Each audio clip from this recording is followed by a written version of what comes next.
Welcome to Kumari தெண்டல்.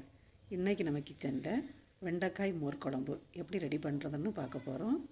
அதுக்கு ஒரு கடாயில் 2 ஸ்பூன் அளவுக்கு எண்ணெய் சேர்த்துட்டு எண்ணெய் நல்லா சூடாகி வந்ததுக்கப்புறமா நான் 1/4 kg வெண்டைக்காவை இந்த மாதிரி கட் பண்ணிவிட்டு எடுத்து வச்சிட்ருக்கிறேன். இதை இப்போ இதில் சேர்த்துட்டு இதை நல்லா வதக்கி எடுத்துடலாம். ஃப்ளேம் மீடியம் ஃப்ளேமில் வச்சு வதக்கி எடுத்துக்கோங்க.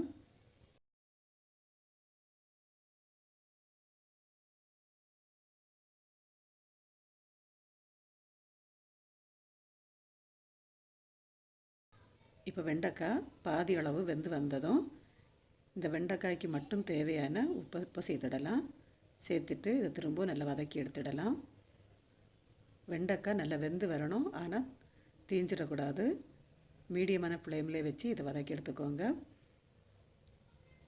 இப்போ பாருங்கள், நமக்கு வெண்டைக்காய் ரெடி ஆகிடுச்சு.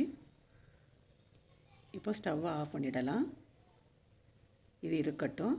இப்போ ஒரு மிக்ஸி ஜாரில் ஒரு கைப்பிடி அளவுக்கு துருவின தேங்காய் எடுத்துட்டு இது கூட 3 சின்ன வெங்காயம், அப்புறமா 4 பல் பூண்டு, காரத்துக்கு 4 பச்சை மிளகாய், அப்புறமா 1/2 ஸ்பூன் சீரகம், 1/2 ஸ்பூன் மஞ்சள் தூள் இவ்வளவும் சேர்த்துட்டு இது கூட கொஞ்சமாக கருவேப்பிலை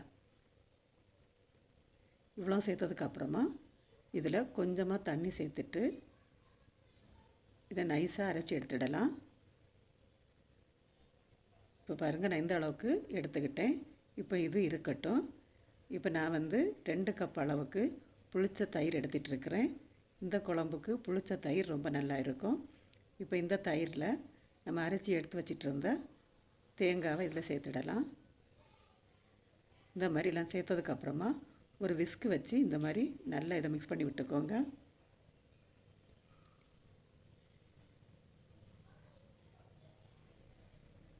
இப்போ தயிர் கொஞ்சம் கெட்டியாக இருக்கிறதுனால இதில் கொஞ்சமாக தண்ணி சேர்த்துட்டு இதை நல்லா திரும்பவும் மிக்ஸ் பண்ணி விட்டுக்கோங்க. இப்போ இந்த குழம்புக்கு தேவையான அளவு உப்பை இப்போ சேர்த்துடலாம். சேர்த்துட்டு இதை நல்லா கலந்து விட்டதுக்கப்புறமா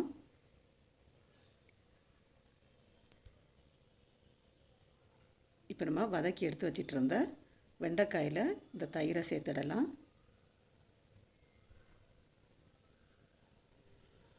உங்களுக்கு குழம்பு எந்த அளவுக்கு வேணுமோ அந்த அளவுக்கு தண்ணியை இப்போ சேர்த்துக்கோங்க. சேர்த்துட்டு இதை ஒரு வாட்டி நல்லா கலந்து விட்டதுக்கப்புறமா இந்த டைமில் உப்பு செக் பண்ணிக்கோங்க. செக் பண்ணதுக்கப்புறமா இப்போ ஸ்டவ்வை ஆன் பண்ணி இதை லைட்டாக கொதிக்க விடலாம். ரொம்ப கொதித்து வரக்கூடாது. பாருங்கள், ஓரத்தில் லைட்டாக கொதி வந்துட்டு இருக்குது. இந்த டைமில் நம்ம ஸ்டவ்வை ஆஃப் பண்ணிடணும்.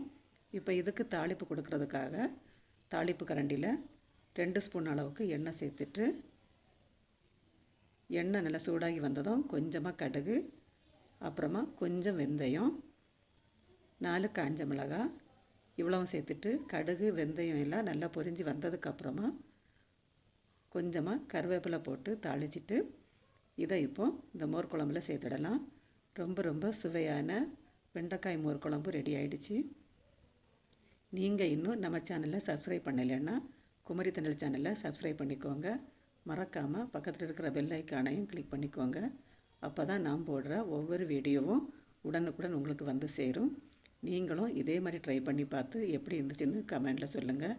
மீண்டும் இன்னொரு வீடியோவில் உங்களை சந்திக்கிறேன். நன்றி, வணக்கம்.